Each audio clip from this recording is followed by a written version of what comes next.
mentioned in a previous video about working in the Conoco station for Mr. Kendrick, and of course I wasn't the only guy working there. He had a fellow named Junior that had worked for him in his car lots. He had been all his life he had been a car salesman, and I assume he had a string of different car lots and such before he decided to go in the service station business. And he brought along a guy that had always worked for him at the car lots named Junior. He had to cough there. Anyway, Junior, I don't know what his real name was. I think it was something like Antoine Smith or something. But Junior was, as you might expect, a great big guy. You know, when Tiny's already taken, they call a guy Junior. So, you know, he's the same size guy, it's just, you know, the other name's taken. Anyway, so Junior and me worked there, you know, at the same time, and we got along real good, you know. I always enjoyed talking to him. And Mr. Kendrick provided Mr. Kendrick provided Junior with a Buick, about a 53 model Buick, one of those with a big chrome grill that looks like dinosaur teeth sticking out the front or something. And so sometimes I'd look around and there'd be Junior headed for that Buick with a new tire under each arm, and I'd say, Junior, where are you going with those tires? He said, oh, I'm just going to move over here where the customers can get a better look at them. Sometimes I'd look over and Junior would have a battery heading for that Buick, you know, and I said, well, where are you going with that battery? Oh, I'm just moving over here where we get to it. People need to know we got batteries, you know. And I guess that it all worked out. Now, Mr. Kendrick was a particular funny guy. He'd fire me about 2 or 3 times a week, and I didn't really mind being fired, because sometimes on those days I got fired, my buddies were going to go to Galveston and, you know, run around on the beach and stare at the pretty ladies and stuff, and I wanted to go too. So, you know, like I said, I didn't mind getting fired now and then. But the problem was, if I wasn't careful, he would call me before I got away from my house. You know, I'd have to go home and clean up and all that sort of thing before going out somewhere. And about half the time he'd catch me there and call me back. One time he accused me of stealing his lighter. I got home, I ate my lunch, got all cleaned up, fixed to head for Galveston. Son of a gun, he called on the phone and he says, I'm sorry about that. He says, my mama found the lighter on the nightstand. He says, I guess I was wrong about you stealing it. And yeah, he was 50 or 60, still lived with his mother. But anyway, and I don't know, just one thing and another he'd fire me over, you know, like I say, 2 or 3 times a week. And I don't know, it never did really bother me. I guess having some time off was just fine for a young guy about 15, 16 years old. And I remember Junior one time there, he was somewhere over in Houston there. He was keeping this lady company so she wouldn't be afraid of the dark and all that while her husband was out doing whatever he was out doing. And so her husband come home, and he was sitting out by the street in his car fooling with a 12-gauge shotgun, and he carelessly had it pointing toward the front door. And when Junior come out, well, he accidentally discharged the thing a couple of times in Junior's direction, and it hit Junior, you know, shot him right through the door there. And so I found out Junior, you know, had been wounded, and I went down to Ben Taub to see him. Went in and talked to him. He had tubes coming out of his nose and tubes coming out from under the sheets and everywhere, and looked like, you know, one of those Dr. Frankenstein hookups. But he was awake and talking and seemed to be in good spirits, and he assured me that he would find that guy and teach him the proper handling of a shotgun. So we can say that, you know, carelessness like that's pretty bad, you know. But anyway, he was in the hospital, I guess, about a month, and when he come back, he was limping along with a cane, and it seems like he went on a permanent disability. And I don't know, I think Mr. Kendrick gave him that Buick, you know, as a going away gift. And he hired another young guy, well, young guy, he was a lot older than me, he was in his 20s or something. And this guy would always come down to the weekend, and his grandmother died. I guess he must have had 9 or 10 or 15 grandmothers die on the weekends there. He had to go to the funeral. That's, you know, good to have a big family, you know. And at one point, he'd hired this mechanic. He was a wino, kind of, you know, definitely an alcoholic. And he'd show up for work, and his hands would be all shaky and everything. And he'd tell me, yeah, I'm going to call down the liquor store. You go by and get me a pint. And so I'd take Mr. Kendrick's Ford. He had I guess it was about a 1964 brand new car. That thing was hot. You know, it'd burn rubber from here to there and start over again. And which I did when I was out of sight with it. I did hot rod it somewhat. And anyway, he would call down to the liquor store, and I'd drive down there, and I'd drive up and tell them that I come to get the stuff for what's his name, and they'd give it to me, and I'd pay them, you know, and go on back. And later on, I thought, you know, I was just 15 years old, or 16, one or the other, not really old enough to be buying booze down at the liquor store. But, you know, a call from the guy that was going to drink it was good enough, you know, and I went and got it and took it to him. I did that practically every day, you know, during the summer. He'd take that half pint, was usually what he'd buy, a half pint of 10 High. Now, if you've never tasted any 10 High, it's just a little bit worse than paint thinner, you know. And anyway, he'd just turn that thing up and drink it all down and throw it away. His hands would all smooth out. And he was ready to take carburetors apart and all kind of stuff. And I guess he lasted there for a good 6 weeks, maybe 2 months or so, and then he moved on somewhere else. I worked in that Conoco station through 3 owners. One was Mr. Kendrick, and when he gave it up, Conoco took it over and they ran it. And the only thing I remember about when Conoco ran it was I made better money. And then this guy came along that I liked. He was a nice guy, I just don't remember his name, but he had had a transmission shop. And so he moved in there and he was doing automatic transmission repairs along with running the service station. And my job was to jack them up and pull the transmissions out and put them on the bench, and when he got through, take them back, shove the transmissions back in. And that'd make for a busy day for sure.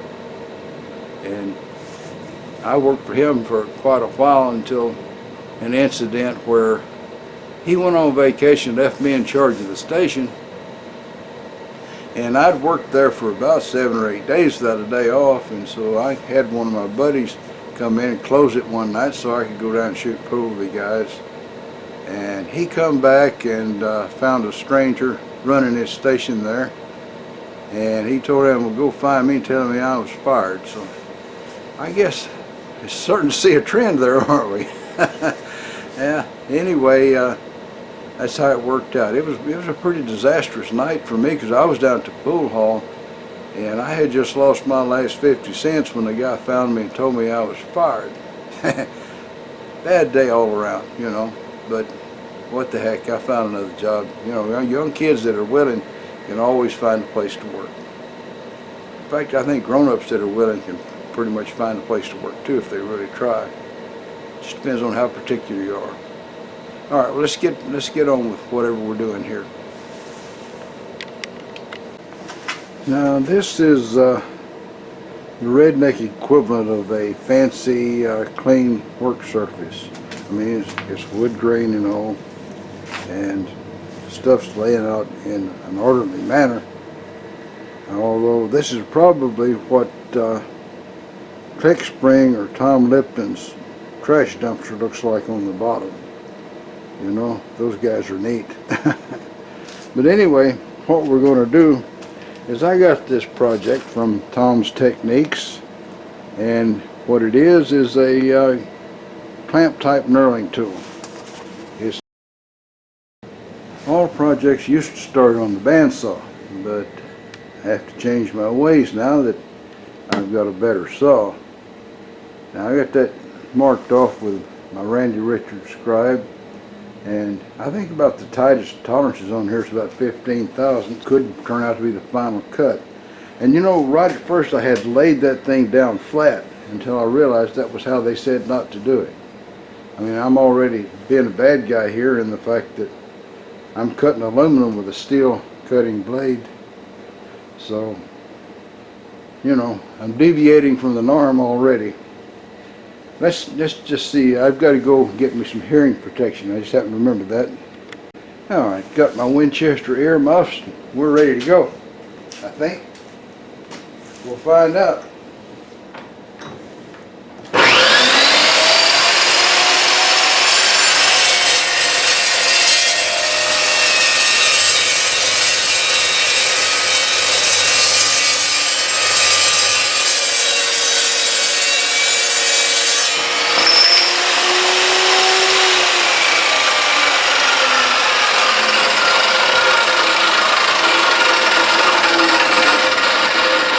Here's one annoying little thing. Sometimes you get it all the way down, that pin that's supposed to lock the head down will jump into position and lock the head down. I'm not real fond of that part. But there you go. You didn't cut that fast any other way. I gotta make a little room for me to work. So we'll get this thing here and move him over. He's not an official plasma cutter table yet. It's just a project in progress. Now I can get to all my goodies here, I guess. Never have enough room. Alright, I'm going to do like Tool Kane, also known as Mr. Pete, does here. Now I'm going to mill this thing right down to the mark there, because it's just that little bit too wide. And then we'll measure it, and I think we'll probably be very close. I think the tolerances are a 32nd of an inch for that.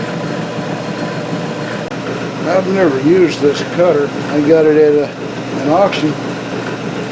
I don't know if it's the right thing for this. After all, most of the time I don't know what I'm doing. But we're going to use it here and see how it comes out.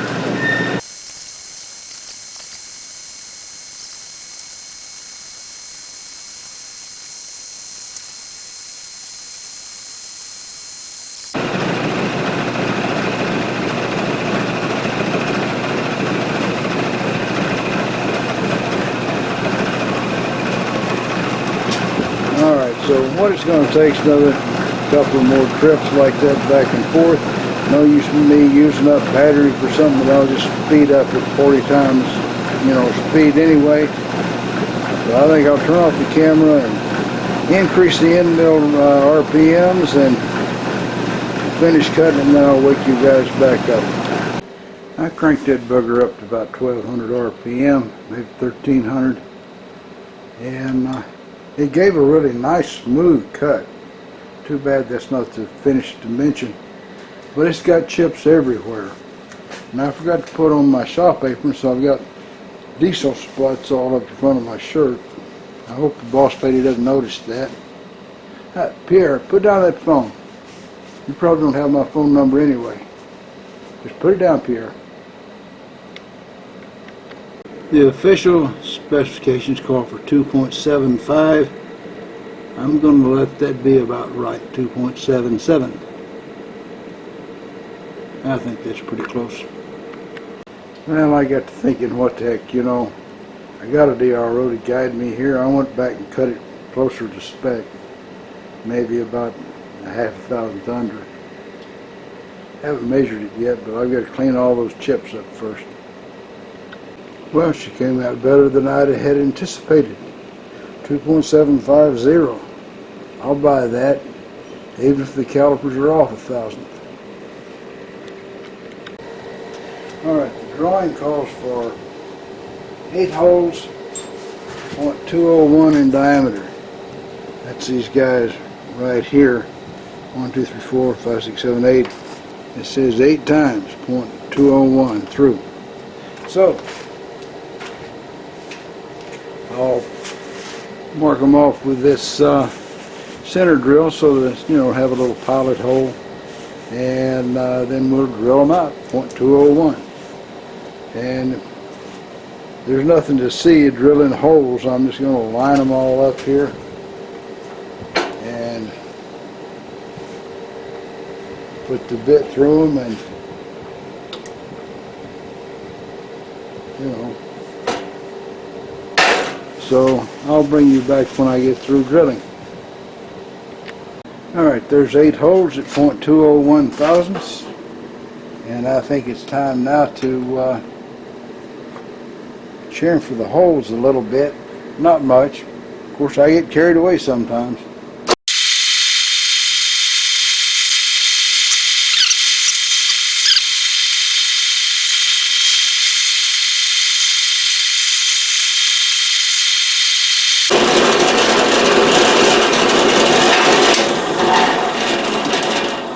There we are, 16 chamfers. Okay, so we'll take the compass and mark off some 25-degree angles. That's one thing I haven't done yet, but I know where they're supposed to be. Right there.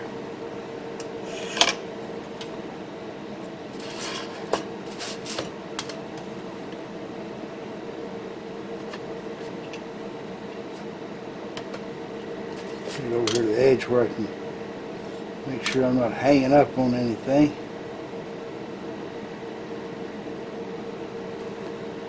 Yeah. Okay.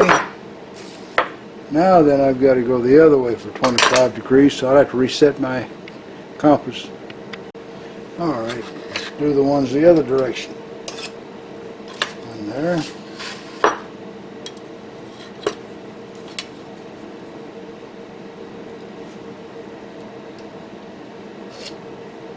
One there.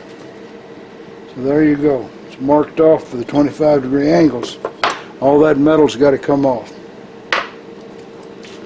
I do have a nice new saw that I think will set on 25 degrees and cut that right off. Just whack it off. I'm going to see if I can set it up to do that. I'll have to sweep the floor again, but there's no problem. Okay, using the wiggler, I found the X and the Z. I mean the X and the Y, and now all I have to do is to correct them for the size of the wiggler right here, which I think is about 1 or 200 thousandths, 200 thousandths. Alright, so I'll correct it on up here to show the right 0, and then we'll come back into here and we'll mill out this little center piece, and everything will be getting more and more lovely.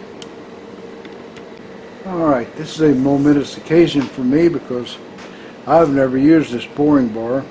I bought it, I haven't used it yet. So let's let me check, make sure everything is secured properly, or unsecured. Got another Allen wrench.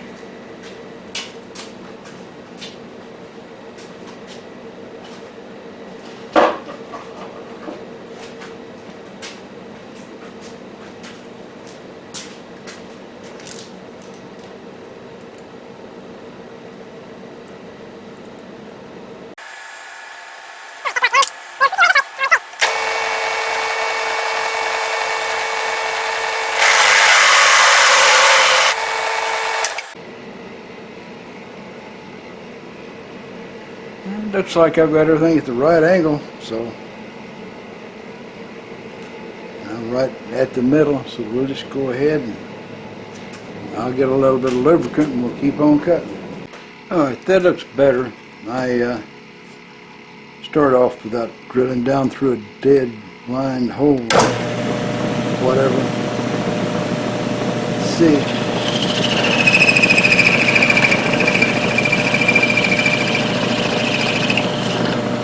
And that's looking pretty good. So now it's time for me to stop and hook up my power feed, and I'll bring you guys right back. In case you had forgotten, or didn't know about it, I have a power down feed that I set up on here in a previous video. And he's going to go down at a relatively low speed. Should start off at a low speed. And you can see from watching the numbers on the DRO that we're going down. Okay?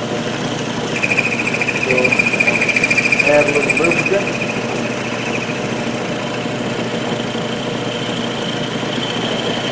We'll just watch the little motor feed itself right down through that hole. Isn't that wonderful? Not going too fast, it's not going too slow. Like I would probably do by hand if I were doing it all by myself manually. Chances are I'd be hogging out too much or holding back.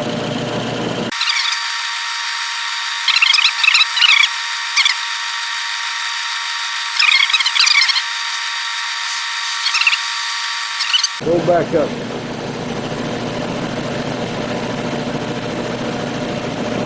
Isn't that wonderful? Back this thing off a little bit, you can see feed itself back up. There's the touchscreen control.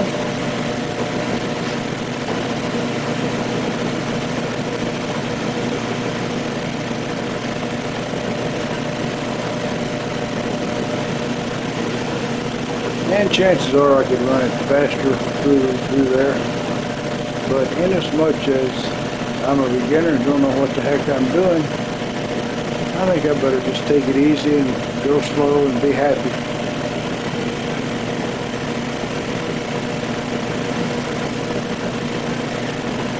I'll wake you guys up when I get a little closer to the finish diameter. Well, thanks to Kurt Cook, we're back to Minnesota again and a visit with Ole. Now, it seems that Ole kind of got a reputation for being late to work, and being late for work, he'd come zooming right through town, a little in excess of the speed limit. And the sheriff, he'd always be writing somebody else a ticket or doing something else when Ole came through. And he determined one day that, by golly, he was going to wait at the edge of town and he was going to catch Ole, speeding through this time because he'd seen it happen too many times. Well, it just so happens this morning Lena had Ole doing stuff and he was busy for a while and he was really late for work, so Ole was really pouring out on the coal when he come through town. The sheriff zoomed out there and come up behind him and stopped him. He got up to Ole's car and he says, Ole, he says, I've been waiting all morning for you here. Ole says, yeah, Bella, I'm sorry. He says, I got here just as fast as I could. Well, that's all, folks. Y'all try to subscribe if you're not already a subscriber. Leave a comment if you got something to say. And above all, remember, keep on keeping on. Bye now.